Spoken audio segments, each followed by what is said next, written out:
Welcome to the Introductions Necessary podcast, a daily introduction to the contributions of women working in STEM fields.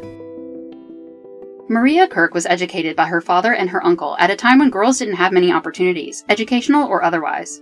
After studying with astronomer Christoph Arnold, she was introduced to mathematician and astronomer Gottfried Kirch, who she married in 1692. While neither attended formal training, they worked as a team to make astronomical observations, although she was usually seen as his assistant, not his equal. Together, they made observations and calculations that they then used to create calendars and ephemerides, documents that gave the positions of astronomical objects at given times. The Royal Academy of Sciences in Berlin sold their calendars, which included information on the phases of the moon, the setting sun, eclipses, and the position of the sun and other planets.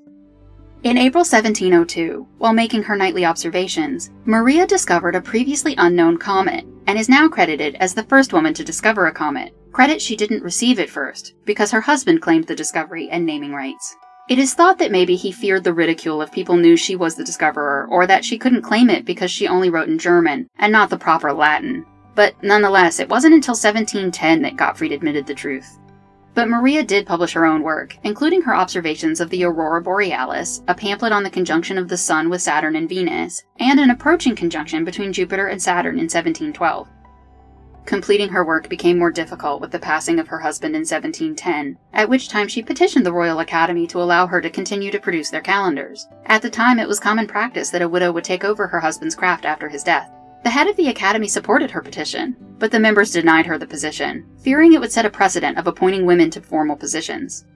In 1716, her son was named the director of the Berlin Observatory, and she was his assistant, but Maria was forced into retirement as the Royal Academy members thought she was too visible at the observatory. Being forced to choose between fighting for a position of her own, which might hurt her son's reputation, and retirement, she selected retirement, but continued her own observations at home until her death in 1720. Introductions Necessary is a production of 9 Hour Films. Our music was composed by Kristen Baum. Please visit our website, introductionsnecessary.com, to listen to previous episodes and learn more about the women featured in this program. We would love for you to introduce yourself to us on Patreon. You'll get the latest updates and find out how to support the podcast on patreon.com/9hourfilms. Thank you for listening.